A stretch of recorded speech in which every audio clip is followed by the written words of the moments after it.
Oke, bismillahirrahmanirrahim. Assalamualaikum warahmatullahi taala wabarakatuh. Kembali lagi di channel Rifki Akbar Hukum Keluarga. Kali ini kita akan, karena banyak request Bang latihan soal SKB. Ya, ini beberapa soal yang nanti akan kita bahas bersama-sama. Semoga nanti soal-soal yang kita bahas ini akan keluar baik di SKB APP Caktim maupun nanti tes menuju hakim ya. Soal yang pertama yaitu kode etik dan pedoman perilaku hakim diatur dalam keputusan bersama Ketua Mahkamah Agung Republik Indonesia dan Ketua Komisi Yudisial RI nomor A048-KMA-SKB-4 Romawi-2009 02-SKB-P.KY-4 Romawi-2009 yang B 050-KMA-SKB-4 Romawi 2009. Bawahnya sama aja itu ya. Yang C 047-KMA-SKB-4 Romawi 2009.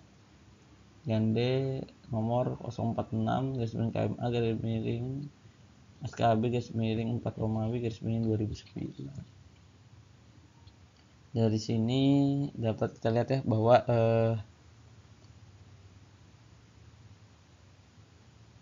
jawabannya adalah yang C.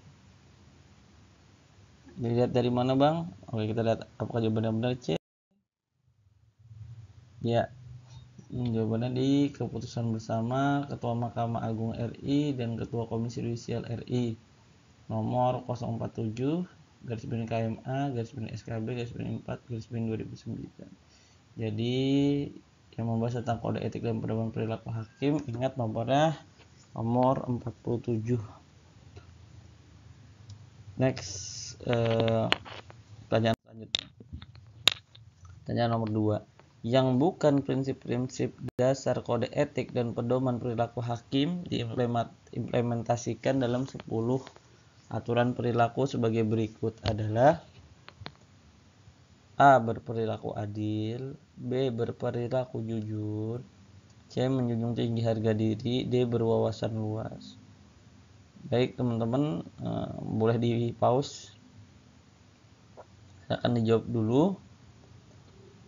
Jadi yang tidak termasuk di sini jelas ya, yang berwawasan luas.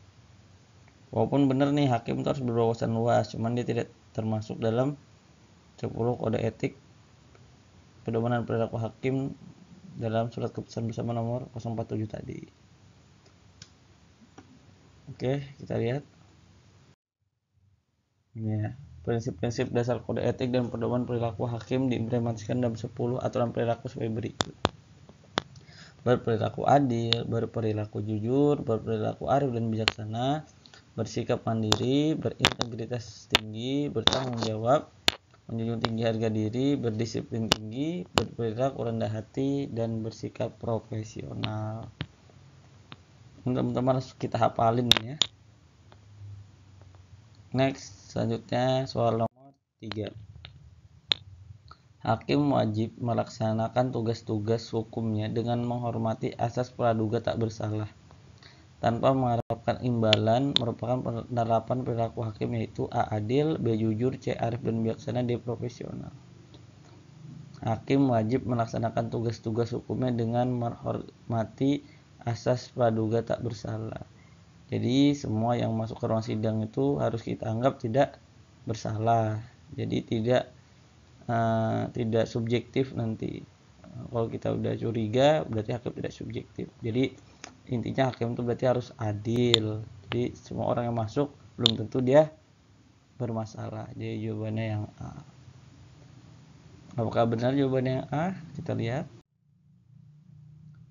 1. Berperilaku adil. Dalam poin penerapan, hakim wajib melaksanakan tugas-tugas hukumnya dengan menghormati asas praduga tak bersalah tanpa mengharapkan imbalan. Oke.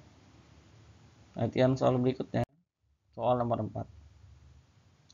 Hakim dilarang mengungkapkan atau menggunakan informasi yang bersifat rahasia yang didapat dalam kedudukan sebagai hakim. untuk tujuan yang tidak ada hubungan dengan tugas-tugas peradilan. Merupakan penerapan perilaku hakim, yaitu hakim dilarang mengungkapkan atau menggunakan informasi yang bersifat rahasia. Jadi nanti kita bakal sebagai hakim itu nggak boleh nih rahasia-rahasia orang kita ungkapkan di media sosial gitu kan. Karena kita harus punya rasa tanggung jawab. Jadi apa yang diamankan kita itu merupakan rahasia, maka jawaban yang benar adalah tanggung jawab. Kita lihat apakah jawabannya benar. Tanggung jawab,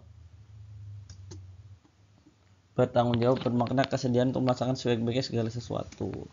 Nah, dalam penerapannya dalam poin 6.2 penggunaan informasi peradilan, hakim dilarang mengungkapkan atau menggunakan informasi yang bersifat rahasia yang didapat dalam kedudukan sebagai hakim untuk tujuan yang tidak ada hubungan dengan tugas-tugas peradilan. Oke, tadi berarti jawabannya bertanggung jawab. Next, ke soal berikutnya. Oke, hakim dilarang terlibat dalam transaksi keuangan dan transaksi usaha yang berpotensi memanfaatkan posisi sebagai hakim. Merupakan penerapan perilaku hakim, yaitu A. Bersikap profesional, B. Rendah hati, C. Berdisiplin tinggi, dan D. Menjunjung tinggi harga diri. Hakim dilarang terlibat dalam transaksi keuangan dan transaksi usaha yang berpotensi memanfaatkan posisi sebagai hakim. Jadi jawabannya adalah yang D, menjunjung tinggi harga diri. Jadi kalau jadi hakim itu nggak boleh kita, nanti takutnya ketika kita ada kolega bisnis gitu, nanti harga diri kita bisa direndahkan karena merasa dia yang nyuplai, dia yang ngasih kita uang banyak dalam bisnis. Nah, nggak boleh gitu, takutnya itu akan merendahkan harga diri hakim. Apakah benar jawabannya D? Kita lihat.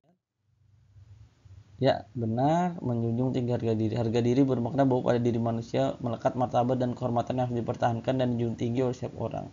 Jadi, menjaga harga diri hakim ini tidak hanya di ruang sidang, tapi juga di luar sidang. Jadi, hakim apalagi di pengadilan agama itu dituntut menjadi ulama juga deh, menjadi mubalik juga ketika di luar dari kantor pengadilannya. Jadi aktivitas bisnis, hakim dilarang terlibat dalam transaksi keuangan dan transaksi usaha yang berpotensi memanfaatkan posisi sebagai hakim. Oke guys, itu merupakan perdana ya latihan soal. Semoga nanti 5 soal ini dapat keluar di ujian kita. Semangat belajarnya. Wassalamualaikum warahmatullahi wabarakatuh.